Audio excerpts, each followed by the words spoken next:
You might be wondering why there's OLE here in this Warwickshire field. Well, it's because this is, as I said earlier, this is or might say in a moment, who knows what the edit will come out with. There's the NMT, more on that in a second. There's different OLE you can see, because it's a trial site, so they're trying lots of different bits of technology, fitting it, seeing how the kit compares, and kind of leaving it out to see how it bears up in the various kind of challenging Warwickshire conditions. Enough about OLE though, because there's a diesel HST the other side of me. Here it is. Look, it's a class 43 with its buffers. It's marked Carn, I think. Is that the name? Yeah, it's got the nameplate on the side. There it is, looking yellow. So Network Rail let me ride on their track recording train, not the NMT. I'm gonna have a little bit of a ride around, and hopefully I'll be able to talk through a bit of what's happening on the train. So stay tuned. Actually, the NMT is introduced in 2003, and as a result of being kind of more recently introduced, it's now got quite a lot of much older kit on it, so it's a bit more out of date. Flying banana. So the NMT, it's former HST, introduced in 2003, I think, and the point of its introduction was that because it can run at higher speeds, run at 125 miles an hour if it wants to, it can fit amongst kind of existing passenger timetables without causing too much disruption, rather than running slow. And we're going to walk through it from one end to the other. Network Rail let me hop on their track recording train for me to write a piece. I spoke to Haley and the team, which was fantastic, but I haven't published the piece yet because I didn't quite find something to hang it on. So that piece will still be published. Oh, look, they've got lots of explainers along here, which is really good. The 6-foot camera, that's very good. They're pointing lots of things. Omnicom Balfour Beatty there, showing that their kit is involved. Anyway, right, enough of me waffling. I think I'm going to hop on and have a walk through. So I'm stepping into the NMT.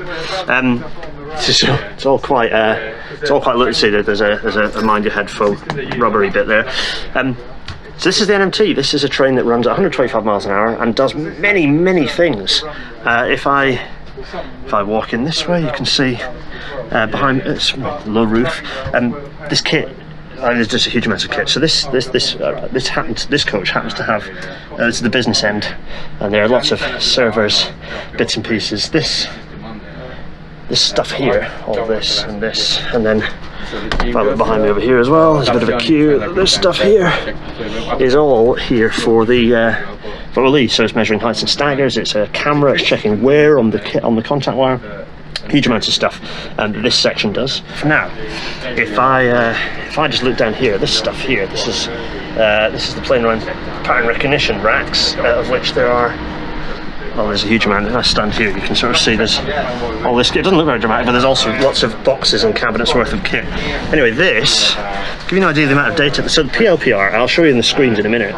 PLPR is plane line pattern recognition, which is basically looking for things that aren't quite right on the track. So, for example, looking at missing clips or broken sleepers, or sometimes when there's too much ballast, those sorts of things. To give you an idea of how much data, these cameras are incredibly high resolution. You can pick up the ingredients on the back of a crisp packet sort of sat in the track. It's that level of high resolution accuracy.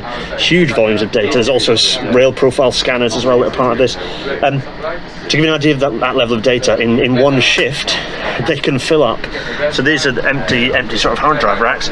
That's 1, 2 terabytes, then 3 terabytes, 4 terabytes, 5, 6, 7, 8, 9 terabytes of data in just one shift. Huge amounts of data, enormous amounts of data. Those are the racks with all the kits sort of mounted up to actually do the data handling.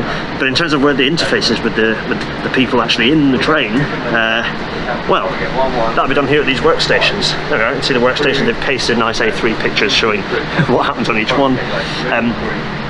So you can see that at the far end there you've got the OLE, and in the middle here you've got plane line pattern recognition, and then behind me here on this workstation is the geometry recording. So you've got the new system here actually, which is True Operator, True Track 2, I think, which should be rolling out soon, replacing the old system here, the old True Track system, and all the other thing, of course, is the real-time. So you see at the far end there, the white one, that's kind of that one is the real-time positioning system. So if you're used to the Omnicom, if you've got the Omnicom app with the real-time positioning system, this uses that, with greater accuracy. It uses that to make sure that it tallies up where all the issues are. What happens is, so plane line pattern recognition works in that picking up all this data. Whenever it spots a problem, it picks up as a candidate, That candidate then goes to someone who's not on the train to pick up whether that candidate is actually an issue or whether it's just something slightly different, like an IRJ or something that looks a little bit different to the system.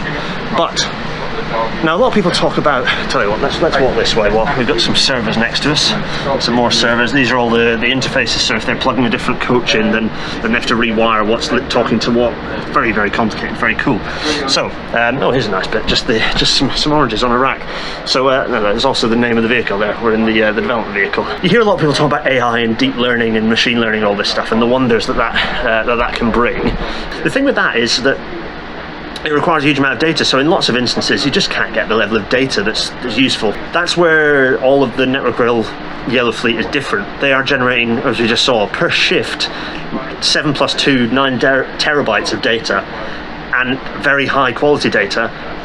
That is perfect for deep learning, and as a result of that deep learning, those candidates are being identified more accurately. So where the system is now categorizing candidates, so it's recognizing when there's too much ballast, it's recognizing when there's what type of fault it is, which is reducing the amount of workload. Originally, it was perceived that everything would happen on the train. Actually, that just didn't happen, and ended up that you had there were staff kind of based elsewhere who had to interpret that data.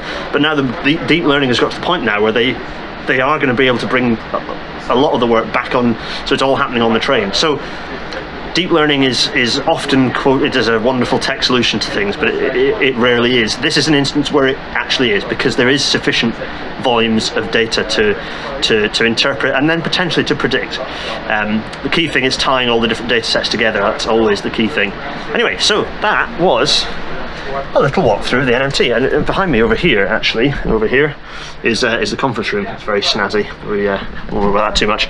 So also you want to see some of the giant buttons. In fact, there's a big big red mash this button to stop everything button on the one of those workstations, which I thought was brilliant. Right, anyway, we're going to mind our heads. We're going to step off the train, and that was the NMT. Going to get my hand out of shot.